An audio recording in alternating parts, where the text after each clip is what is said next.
Have you ever met someone who goes to a party just for the food? I mean, they don't care about the music, the dancing, or even who's getting married. Their entire mission is to conquer the buffet.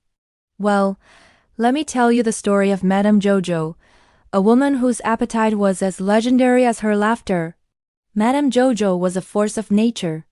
Elegant, curvy, and always smiling, you couldn't miss her at any event. Her traditional fabrics shone brighter, her head wrap stood taller, and her plate was always the fullest. She had a favorite saying, one she would repeat with a hearty laugh. Life is short. Eat what belongs to you before life eats you. She lived in a small apartment where the delicious smell of fry stew was a permanent fixture. Neighbors would see her fanning herself on her porch, a bowl of hot tamala or jollof rice in her other hand. To her, food wasn't just sustenance, it was joy. And she loved joy more than anything. Weddings, birthdays, even funerals. If there was food, Madam Jojo was there. While others took polite, modest portions, she constructed mountains of rice, grilled goat, spicy fish, and pastries on her plate. Some people would chuckle, others would shake their heads in disapproval, but Madam Jojo? She didn't care one bit. Life is short, my friends, she'd say, her mouth full. Eat what belongs to you. One Saturday, the entire neighborhood was buzzing. A wealthy politician was throwing the party of the year. The word on the street was that money was no object and the food would be endless. This was the championship for a professional eater like Madam Jojo. That afternoon, she put on her finest golden lace, tied a massive burgundy head wrap, and powdered her face until it shone. Her daughter, Amaka, watched her with a heavy sigh. Mom, please. Don't embarrass us today. Madam Jojo let out a booming laugh. Embarrassment? Food is love, my dear. Who's going to stop me from enjoying a little love? When she arrived, the scene was magnificent. Crystal chandeliers sparkled, drums throbbed through the hall, and the air was thick with the scent of spicy, delicious soup. While other guests were on the dance floor, Madam Jojo's eyes were locked on her target, the buffet. Jollof rice, fried rice, mountains of goat meat, chicken, shimmering fish, pounded yam. She licked her lips. This is my battlefield, she whispered to herself. Today, I will eat until I fall. The servers tensed up the moment they saw her approaching. One asked nervously, Madam Jojo, what can we serve you? She gave him her biggest, most charming smile. Everything, she replied. And no small portions, please. Plate after plate was piled high. The whispers started again. She eats like an entire army, someone muttered.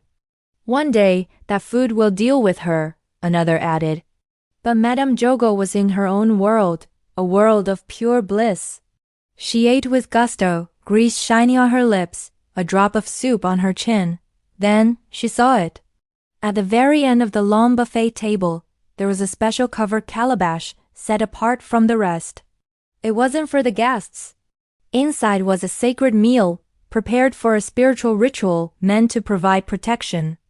It was never ever to be touched by outsiders. But Madam Jojo didn't ask questions. To her, food was food. She marched over, lifted the heavy lid, and inhaled the unique aroma. Without a second thought, she served herself a huge portion. Madam, don't touch that. A server shouted from across the room, his voice filled with panic. She just laughed, turned, and walked away. Food is food, she called back over her shoulder. She sat down and devoured the sacred meal, declaring loudly to anyone who would listen, the best dish of the day. That night, she returned home, her belly heavy and full. She collapsed into her favorite armchair and fell into a deep sleep. But her rest was short-lived. Around midnight, she woke up with a fire in her stomach. It wasn't indigestion. It was a ferocious, gnawing hunger, unlike anything she had ever felt. She stumbled to the kitchen and ate a bowl of gari. It did nothing. She ate the leftover jollof rice. Still hungry, she ate plantains, then cassava. She tore open a loaf of bread and drank palm oil straight from the bottle. Nothing could satisfy the craving. By dawn, her kitchen looked like a war zone. spilled grains, empty pots and wrappers everywhere. Madame Jojo was on the floor, weeping, chewing raw, uncooked rice straight from the bag. Her neighbors heard the commotion and gathered outside her door, peering in with fear. "She's lost her mind," one whispered. "No," another said, his voice trembling. "This isn't natural. This is spiritual." The hunger only got worse. She started eating her neighbors' food, stealing pots right off their stoves. In desperation, she began chewing on handfuls of sand from the ground. Her famous, joyful laughter was gone, replaced by painful, desperate groans. At night, her children could hear a strange, sinister voice whispering from her swollen belly, "More, bring us more." By the fourth day, her face had become hollow and gaunt, but her stomach was unnaturally bloated, as if something was growing inside her. She never stopped chewing. The voice from within her grew clearer, more demanding. It spoke through her lips, but it wasn't her voice. "Feed us, or we will feed on you." The neighbors fled in terror. Madam Jojo was seen tearing into raw meat with her bare hands, blood dripping down her chin, laughing with a voice that was no longer her own. Her body began to swell and contort, as if a crowd of things were fighting to get out from under her skin. At night, she roamed the streets, scratching at doors like a wild beast, begging, threatening, desperate for anything to eat. On the seventh day, she had consumed everything in her apartment: food, curtains, even the foam from her mattress. But still, her belly roared for more. Her daughter, Amaka, was desperate and called for a traditional healer. The old man took one look at Madame Jojo and knew. "She ate what belonged to the spirits," he said gravely. "This hunger is not of your world. This has no easy cure." He prescribed a 7-day fast. No food, no water. It was their only hope. But the spiritual hunger was too strong. By the third night, Madame Jojo broke free from her room and found a bag of gari. Her screams of agony and rage shook the entire neighborhood. "They're eating me from the inside," she shrieked. People who dared to look swore they could see shapes of hands and faces moving just beneath her skin. Then, one final horrifying scream echoed through the night. It was her voice, but filled with a terrifying power. "The food is mine." And then, silence. By morning, it was all over. Madame Jojo was gone.